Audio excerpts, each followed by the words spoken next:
everybody. This is Liz. Happy 2024. It's January. You might recognize this person. He's been on the channel before, right at the very beginning when I started doing this. And we didn't talk very long. We just got to know a little bit about him and his Augusta story. So let's have him reintroduce himself and we'll go down a little bit different path today. All right, my name is Dave Reynolds. I'm in Saline County, Arkansas, which is basically just right outside of Little Rock. All right. And we heard that about you before and your whole journey of how you got to learn about Augusta. But we want to learn a little bit more in depth about you as a person. So what was your childhood like, family? Where did you live? Sure. Well, I actually grew up very close to where I live now, so within 5 miles. The most unique experience, I think, or at least formative, is I'm one of 9 kids. And wow. Yeah, we're all 18 months apart. So oh my word. Boom, boom, boom, boom, right down the line. And you can't, unless someone has been in that situation, there's no way, it's not relatable. No one can relate to that kind of experience. Yes. Yet growing up, it's completely normal, right? It's all you know. So that, and also we were very, I hate to use the word religious, we were very active in our faith. Man, that's a better way to put it. So we were, most of my formative years involved siblings everywhere, 9 kids, and in church all the time. And we went to the same school was at our church. So we were at church daily, it seemed like. So those two, that marked me as a human for sure. I'm the oldest of 5 boys. Wow. And my dad is, an entrepreneur, a struggling entrepreneur his whole life, trying to feed 9 kids. And so I was a little bit familiar with that from, my dad never had a job. Like he always just worked for himself. So that was also probably quite formative and become, for sure. It's unique. Well, yeah. I didn't know that about you. So that's pretty awesome. When you were little, then you guys are basically fighting at the dinner table for who gets what and how much you get, probably. Yeah. So we had certain rules, and there were certain days, especially like when we had pizza. So, back in the 80s and 90s when Little Caesars first came out with their double pizza thing, and it was something a big family could certainly indulge. Yes. And we had a rule: you can only get 2 pieces, and you had to completely eat them before you could get another slice, because we would just be piling on, pizza and food, especially because there's 5 of us boys, and I'm really one of the smallest ones. So even though I'm the oldest, but just those boys could eat like nobody's business. So yeah, my mom is excellent at mass producing food. And to this day, every Sunday, I go to my mom's for a huge Sunday lunch. So she's still making massive meals. Yeah. Your parents impress me, period. Yeah, they're good people. They took it upon themselves to repopulate the earth. They took their mandate seriously, be fruitful and multiply. That's true. So as a kid in this big family, did you have any aspirations of what you wanted to be when you grew up? Yeah, in a way. I mean, of course, as a young boy, I spent a lot of times in the woods. I love the outdoors. And to me, I just thought, being Rambo was like a career calling for me. I wanted to be in the Marine Corps or something. I mean, I was always at Army surplus stores, so I loved that. But, and then it's probably more towards my adolescence, I did have these idealizations of, building a big business and having at the time, my dad had an Exxon gas station. And then Exxon had a lot of turbulence back in the 90s. So he got out of the gas station business and into just minor auto repair. Mm-hmm. So I kind of grew up around he had a tire store, basically what he had, and did his small repairs. And in my mind, even at that point, I thought about, what if he had multiple locations? And so even as a teenager, I would think about things like that as just in my mind, I'd be running numbers and idealizing that. Yeah. What did he say when you would say things like that? Well, he wasn't really on board with it, which would frustrate me because he was, and being an adult now and understanding the pressure of providing for your family, he was just trying to not leave any money on the table. He didn't have grand ideas of expansion. He had, how am I going to feed my family? It was more survival, definitely. Yeah. Look, from my eyes now, I didn't understand that as a teenager. But from my eyes now, it's I don't have time to be thinking about that. And his point of view is just, I'm just trying to get through, Mm-hmm. Yeah, well, People can listen to our last interview about your Augusta journey, but what number franchisee are you? I'm number 5. Oh, you're in the original 10. I was there for the first training. Yes. You're the one who took a gamble on Mike. It sounds like it, but it wasn't that. It never felt like a gamble to me. It always felt like Mike was going places, and I was ready for the ride. Well, So he has a plan for the people that were his OGs and believed in him with nothing. So he plans to make us all wealthy someday when he goes public. I like that plan. Yeah, good plan from the man for the first Right, 10. right. I'm in on it. Whatever he wants, I'm down. So When you consider it an end of a year, do you look at the year ahead as a new beginning? Do you absolutely, like that? I do. I'm very big into goals, and I never meet them, which it frustrates me, but it doesn't deter me. Does that makes sense? Yeah. So I keep in my notes app. I look back from 2023 at a whole list of things, all the categories, things I wanted to accomplish, and then in total there might have been 20 or 25 goals I had for the year, and I probably kept 4 of them, or 5, but Mhm. and to a degree met some of the goals, but definitely not to where I wanted them to be. But I still do the exercise. I've done it every year as an adult, pretty much as far as I can remember, and I highly enjoy that process and look forward to it. Yeah. What month do you usually do that?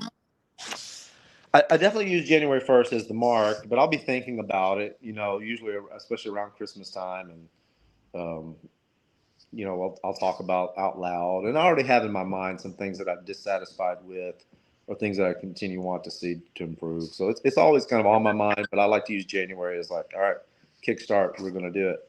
Mm-hmm. So this is January, the beginning of 2024. Yeah. And I was thinking about you and that we had talked before. It's been a while, and so much has happened in your life. So much has happened in Augusta Nation. And I thought I just asked you, hey, do you want to hop on and do an interview and just see where we are today? So can you give us a recap of your year in business first? Okay. Yeah. So, I did look back over my numbers. It's interesting. They were almost identical from 22 to 23, which is not what I wanted. I definitely wanted to see more growth. Yeah. But one of the goals that I did see some positive in is my recurring numbers were quite a bit higher than my one-time job. So in the past, and even going into my first years at Augusta, I, before I went to Augusta, I was exclusively one-time projects. That's all I did. And so slowly trying to transition into recurring services as a portion of the overall. Um, so we probably had about a 30% growth in recurring services. So that was good. But with the downset of one-time projects, the numbers actually stayed about the same. So there was a transition there, and I want to continue that transition. It's one of my goals for this year is to really boost up the recurring services. Still would love to see the numbers grow. Mm-hmm. Would love to get a lot higher in revenue, but that was disappointing. But not disappointing, but didn't meet the expectations. Yeah. Do And you have employees?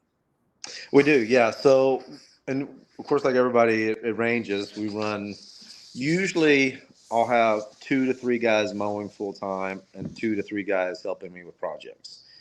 So I really didn't do any involvement in the mowing at all or the recurring because that also involves some of the shrub trimming, the monthly maintenance we do for a lot of places. And most I would have usually 2 guys, sometimes more depending on the project, the size of the project, helping with the project. So usually there'd be anywhere from 4 to 6 of us working. So you're doing projects and you're doing estimates. Yes, that's exclusively what I did. Yeah, project Okay. management and estimates. Yeah. So you don't like to mow then? You know what? I do like it. I do like it. It's not that I don't like it, but it's there's no way I do. The complication of the projects would require me to be on hand. I always say you don't want to mess up a $5,000 saw job. You can mess up a $50 mow. It's just Yes, it's true. yeah. So It's true. So life is a journey of twists and turns. And in your adult journey, what was it that you had planned out for yourself? Yeah, of course that's changed. I mentioned earlier, I was, in my very formative years, very involved in church, and I had some gifting in a spiritual sense as well. So I was a musician, I was a vocalist, very involved in worship teams and stuff, especially in high school and college, and I did that. I was in full time ministry for a while, and there was a time I had envisioned seeing that as, what I was going to do. I enjoyed it, and I was Mhm. gifted in that area. And then life changes. There's circumstances that happen. There's setbacks, disappointments, personal failures. There's a lot of things that can accumulate and did accumulate in my life. So that definitely changed. I always had an ambition to work for myself, and ministry was something that came easy, and I had an opportunity to do it, and I did in my 20s and early 30s. So, but as it time came that I wanted to work for myself and to be an entrepreneur business, I gravitated toward the green industries because my parents were already involved in it. They do a retail Oh, nursery. okay. So that was my exposure. And I loved plants. I loved springtime, and I loved the flowers and the ferns and all that. Hmm. And I loved working on my own property. And I was always upkeeping, taking care of it, improving it year after year. So I had some, layman skills in those areas that I felt that if I was going to launch into some kind of entrepreneurism, it would be that that was a knowledge basis I already had, and a platform I already had because of my parents' nursery, which is why I chose Saline County, Arkansas. It wasn't because it was just like this booming I see. Because industrial you cotton. It was put in where the discount. we already had a family footprint in the area, Yes. and I actually used my parents' nursery as my shop. So I'm in the back. Oh, They've got that's five nice. acres there. Yeah. That's awesome. So when you look at your journey, would you go back to the ministry now if you could? Are you sad that that didn't work out for a lifetime? No, and it's interesting when you are a young man and you do that. I know you're familiar with church, and some of the people may or may not.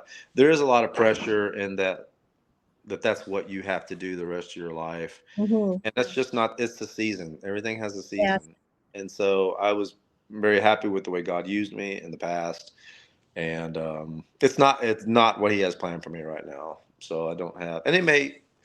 I enjoy being involved in church. I go every week, and there's ways I can contribute that I will continue to do so. But I'm where God wants me to be right now. I feel pretty happy about that. I'll throw this in there. You felt you had a gift for the ministry. So even sitting as, just a member of a church, are there people that kind of discern that about you and, constantly kind of saying, hey, could you, would you?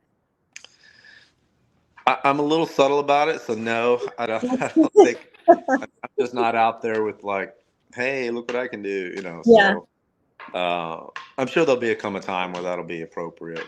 But Yeah. So you're and the flying thing, under the radar. and I've been through a lot of life transitions too. And I will say this: I'm very candid about. I was divorced 4 years ago, and that's a huge life change, and it's a Yeah. huge, and spiritually, everything. It affects you in so many ways, not just your family and your work, but that was right at COVID. You do the timing, Oh, and wow.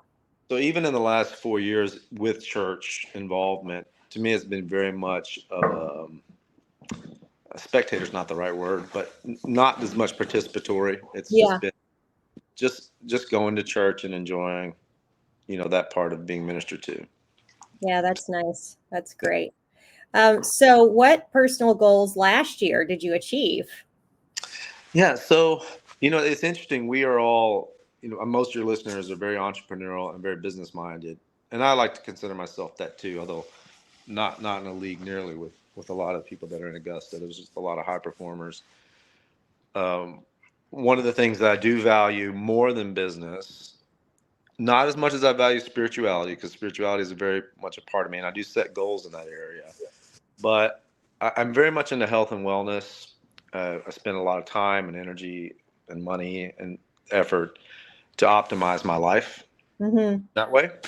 And I had a lot of success in that last year. I'm very happy with it. Well, at the beginning of the year, I don't think it was you that threw the challenge. It was you that threw the challenge out there on Facebook and like, who's with me? Let's do 75 hard. Did That's anybody right. stick with you? My girlfriend Jessica did. Uh, so, which she's not my fiance, so that's out there. Awesome. Congratulations. Yeah, we got engaged. But I don't know. I know that Connor had either already done it or he finished it. He was already doing it, maybe. Yes. Um, and I can't remember whether he was doing it or whether he had just finished. And there may have been. I know Lee did it, but Lee kind of did a little bit of a A couple cheat modified days. version. Yes. Yeah, yeah. Lee did 75 hardish. Uh, no discount to the hard work he did. I know it is very hard and it's hard to complete. But I'm not 100% sure that anybody else in that group actually did it the same days that I did it. I'm sure other Yeah. guys have done it, but not Yeah, that I know. you were legit. I did. I kept it to the book. Yeah, I was very much by the book. Now, if you failed, did you go back to day one?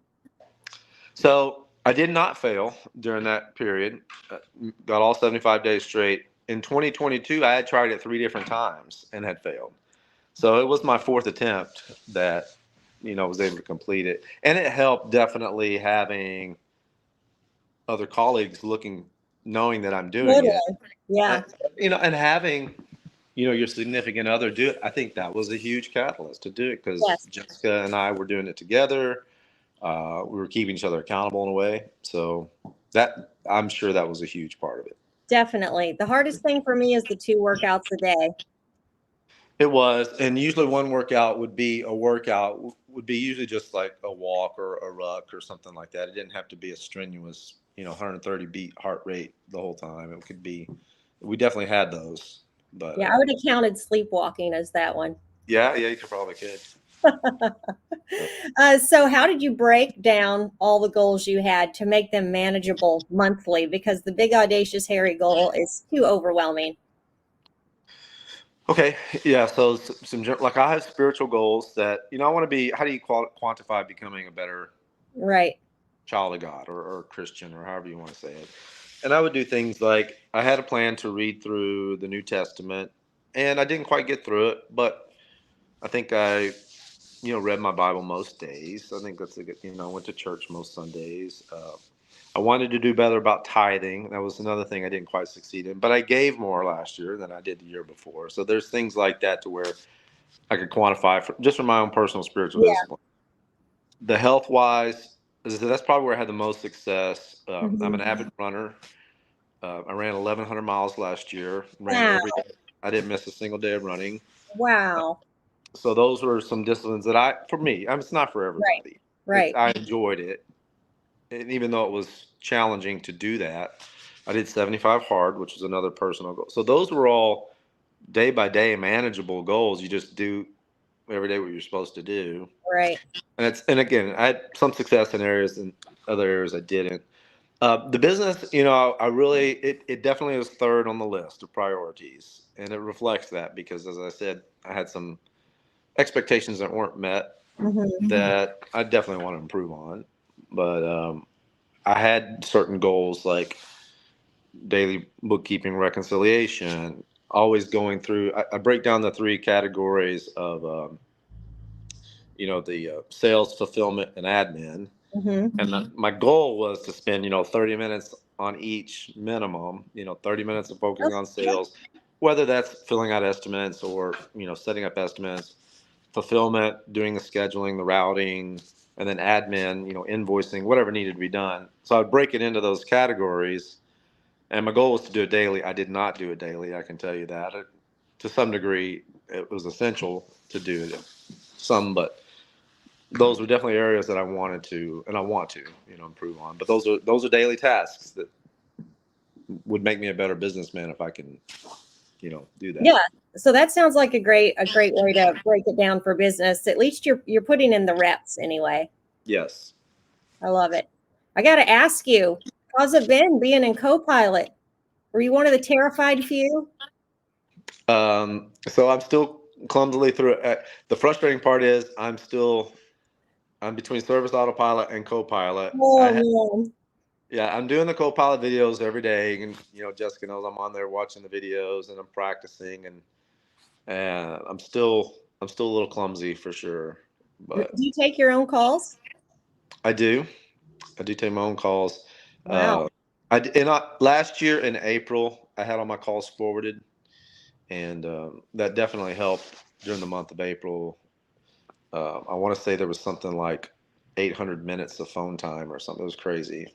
Maybe it's 500 or 600. I don't remember, but it was a massive amount of phone calls they took for me. Um, and Yeah, I'll probably have to do that again at some point. But when it slows down, I'm fine taking my own calls. is Jessica going to work in the business with you, or is she going to keep teaching children? Um, that's a great question. I'll have to ask her. No, we've definitely talked about it, and she's been to the Mid South Conference, whatever we want Yeah, to call it. So she's definitely familiar with the culture to that degree. But for sure, it's a family. It's a family thing. It's a she doesn't want to turn yellow. Yeah. You know what? She hasn't quite won her over on the yellow yet, but it took me a while. Long It took me a while, but now I've got yellow shoes, yellow watch bands. I mean, Same here. right. So how have you regrouped and readied yourself for the upcoming year? Like, what kind of goals did you set for this year and kind of ready yourself? Yeah, I'm a little harsh. I'm a little hard on myself, mentally wise, just thinking through, and I'm listening to books and podcasts, and I have ideas in mind of things that I want to improve. I definitely want to, as I said, become more focused on the recurring services, and even a step degree beyond that is to focus on a stricter avatar. Because right now, I'll take just about any mowing client we can Mhm. get, unless it's just geographically not feasible. But getting that down to a more efficient, profitable avatar to focus on, this is the kind of client we want, this is the kind of property we want.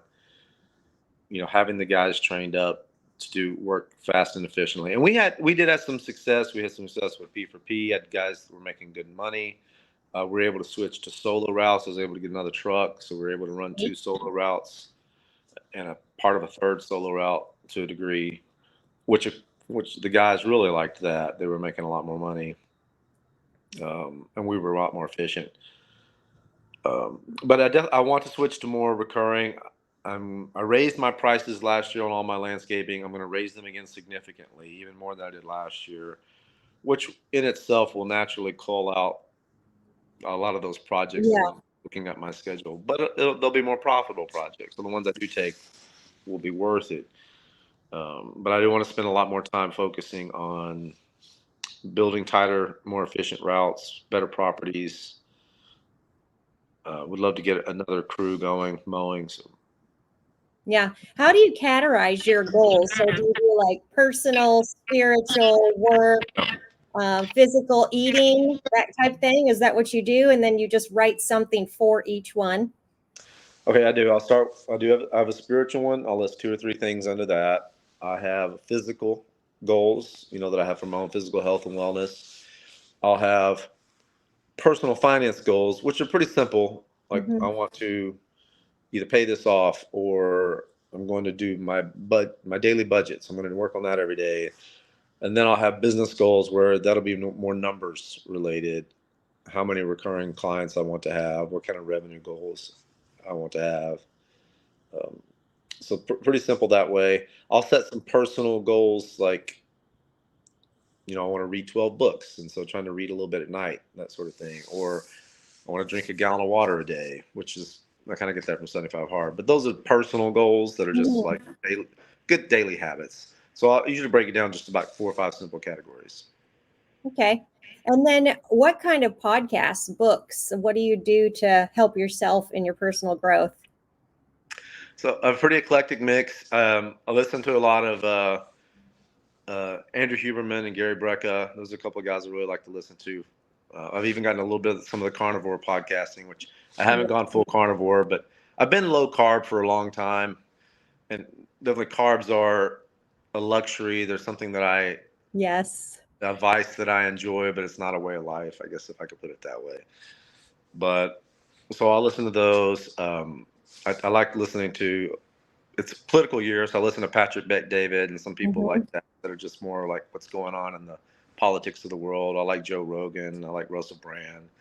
Um, and then I'll listen to of course, the Mike Andes, just the local stuff what we're learning here, as well as Gary V. And there's some people like that.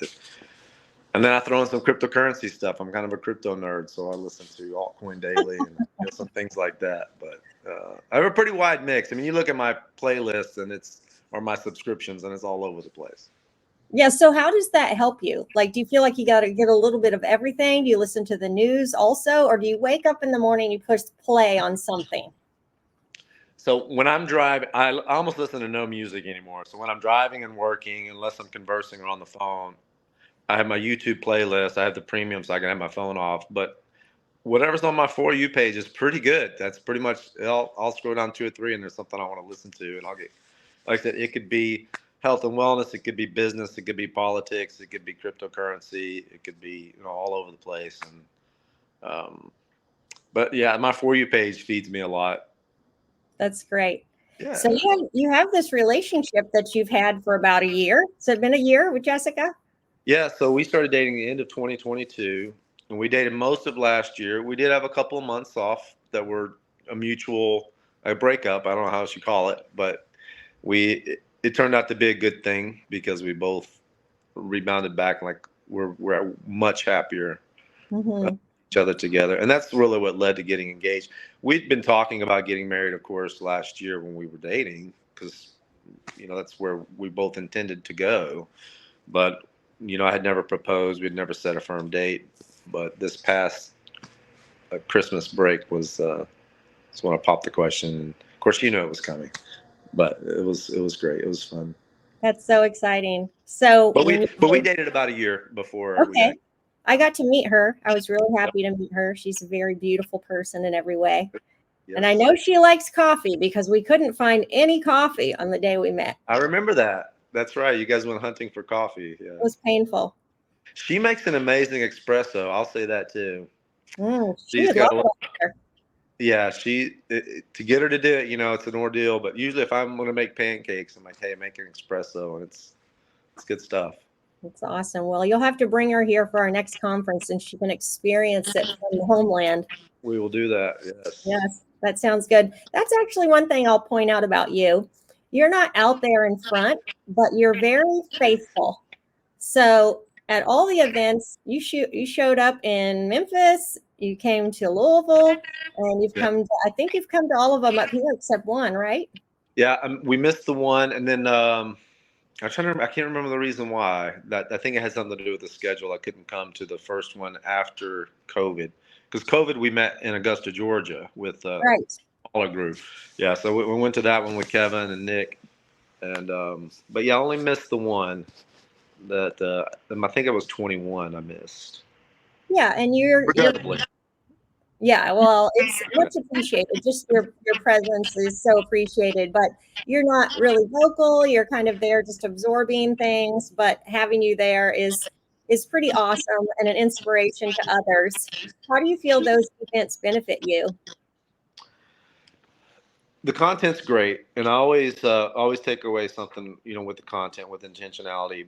But to me, it's even more so the environment of having not only like-minded people, but successful like-minded people. And I always want, they say if you never want to be the smartest, most successful person in the room, and by far I am not when I'm in those environments, and that's enjoyable. That radiation of very talented, very hardworking, very successful men and women with character, men and women with the work ethic, and from Mike all the way down. Mike exudes that, and it's to me being able to, and I'm not an extrovert, so I'm not just out mingling and meeting people, but I'm absorbing their vibe, if you will, their even some of their comments, whether they're speaking on stage or in groups or just around a meal.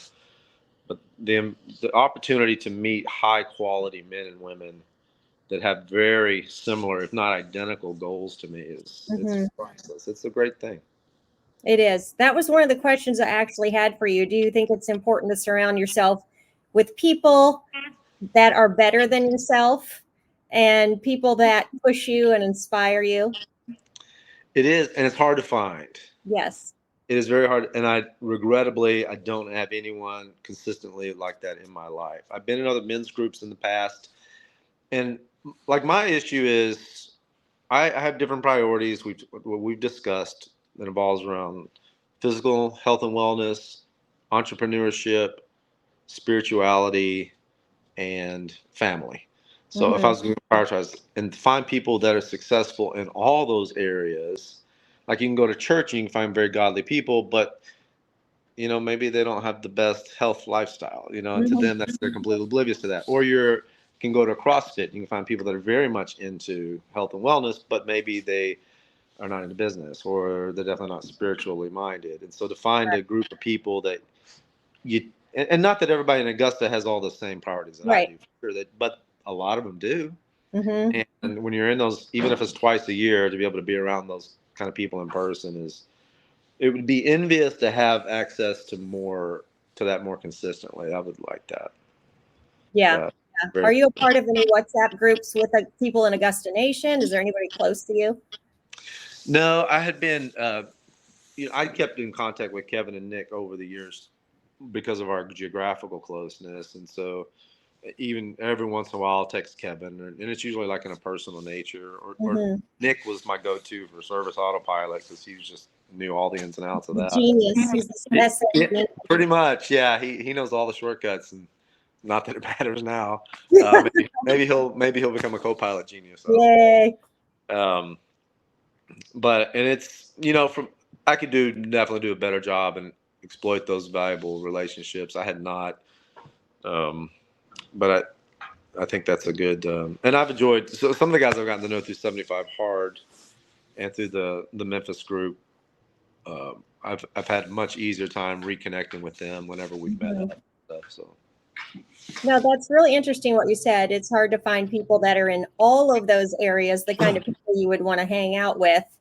And I always joke that the people, all the religious people, that they forgot in the Bible where it talks about gluttony. Few scriptures they missed. you know what? All right, I'm gonna get on a rant here a little bit because I've been in church my whole life. I got to be careful. I'll say this, but the man in the pulpit, when he does not embody taking care of his temple, Yes. so it bothers me. And I mean, I've even told Jessica that we were going to a church, and I just can't. What he says to me is distorted by when I see on the stage, and Yeah. I don't mean that to be judgy. I'm trying to be careful how I say that, but yeah, No, I understand. there needs to be consistency for sure in you know your priorities in life. Yeah. Yeah. I should probably stop there. I always just had that experience too, and I always thought it was so funny. Yeah. I was a kid, right? I'm supposed to Right. listen, but there's some scriptures about gluttony. And the sin of gluttony is one of the most conspicuous sins there is. So you can't hide it. Yes, truly, truly. Some of us can hide our things, but you can't hide that. That's right. Yeah. So being in a relationship with Jessica, when you're a very motivated person, very goal oriented person, and you bring somebody else into a life like that, is it difficult not to impose that upon the person? Or do you have to have that in the person to even bring them into your life?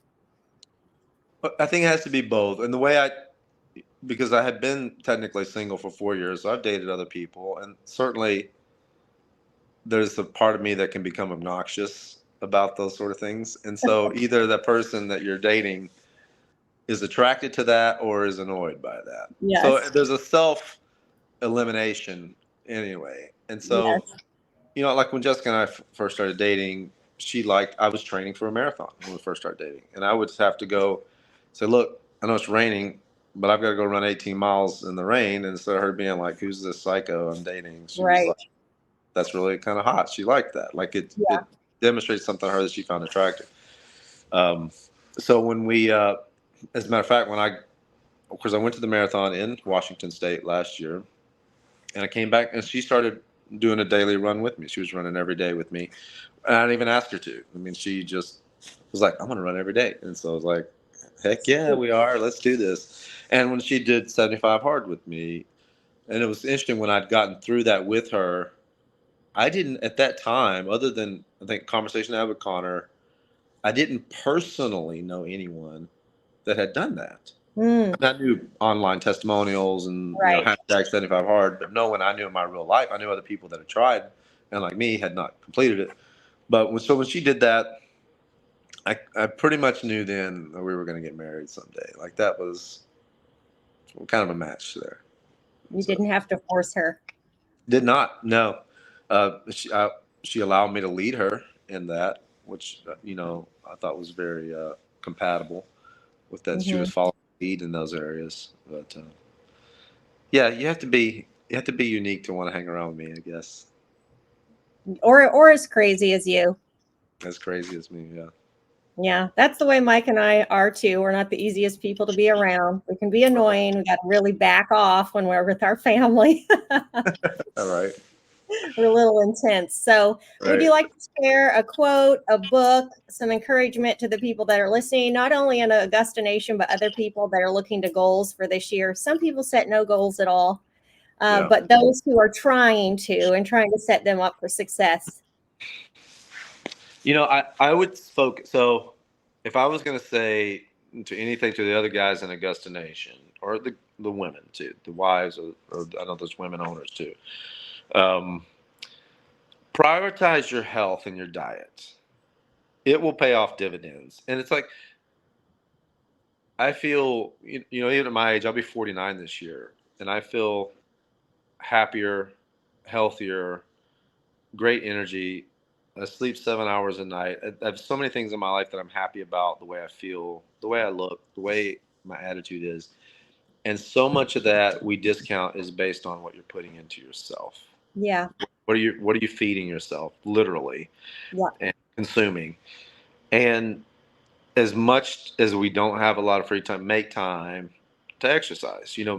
Give your body the strength it needs by pushing challenge. So I would say prioritize your health. It's easy to prioritize numbers and KPIs, and I'm not the one to you know to tell you that I'm the expert in that at all. But I think taking prioritizing your health and wellness would be something I would make little goals, whether it's 10,000 steps a day. That is something everybody can do, and maybe you don't hit it every day of the week, but if you make that your goal, and you have to look yourself in the mirror when you do or don't make that, that's just a little thing that Hmm. someone can do that'll vastly improve your health. Or cut out carbs except on the weekends. I mean, there's things that you can do that are not extreme, Yeah. but once you start realizing the benefits of that, it's so that would be my first challenge. I'll give you a quote that I heard the other day. It's from Alex Hormozy. I'm going to paraphrase it. I love his stuff, and I really there's areas I drastically want to improve in, and I know that I will. But he had a quote the other day, and it really hit me like a gut punch. And basically said, you can be uh, smart, you can be busy, and you can be broke, but you can't be all three. You got to Hmm. pick two. So you can be smart and busy, but if you're smart and busy, you won't be broke. You can be smart and broke, but that means you're not busy. Yes. But if you're smart and if you're busy and broke, that means you're not doing something smart. Oh, And that's so good. yeah, that's too good. Because I'll look at the bank account, look at my schedule, and I have to do some self reflection. Like, what are the smart things I'm not doing? Hmm. It's not that I'm not a capable person. There's something smart that I've not learned or applied that I already know to be doing.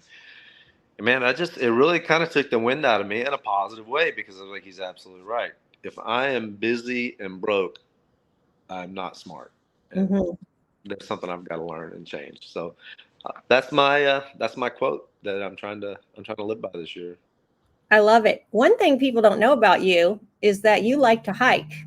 I So love to how hike. many places did you hike last year? Uh, well, when the weather's nice and the waterfalls are going, I would probably try to go. I would love to go once a month.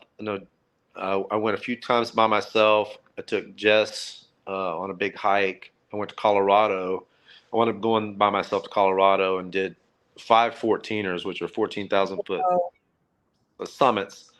Um, so I did like a blitzed a Colorado hiking weekend. I probably had 5 or 6 really good hiking trips last year, but I would love to do it like once a month, especially if the weather's good. But to me, nature has a spiritual contribution as well as the physical exertion. It's just a holistic thing. You have your physical, spiritual, it's mentally clarifying, it's beautiful. This, I mean, just to absorb beauty Hmm. is, kind of goes back to the spiritual thing. I have a philosophy about nature and hiking and why I love going to see beautiful places. And I'm paraphrasing. There's a guy by the name of John Eldredge. He's a Christian author, and he talks about we had this longing for Eden because Hmm. we got kicked out, which Hmm. was the most beautiful natural thing you can imagine. It's a garden, it's a landscaping, it's Hmm. nature's beauty, it's views, it's waterfalls. That's Eden. I think of Eden as the most beautiful place, and there's a hole in our heart longing for Eden that we're searching Interesting. for. So I feel like nature fills that a little bit, especially when I Hmm. can see something majestic. And if it's hard to get to, even better. Yeah. Wow. Well, Yeah. last year you came here and Yeah. you did a marathon at the end of the year. It was the last one that our city offers. Right. And it was that for those of you that don't know or don't know Dave well, he's a runner and he challenged himself to this marathon. And he had these crazy people that were coming to cheer him on. And Brian Rand from the command center was his guide to take him Very around. great.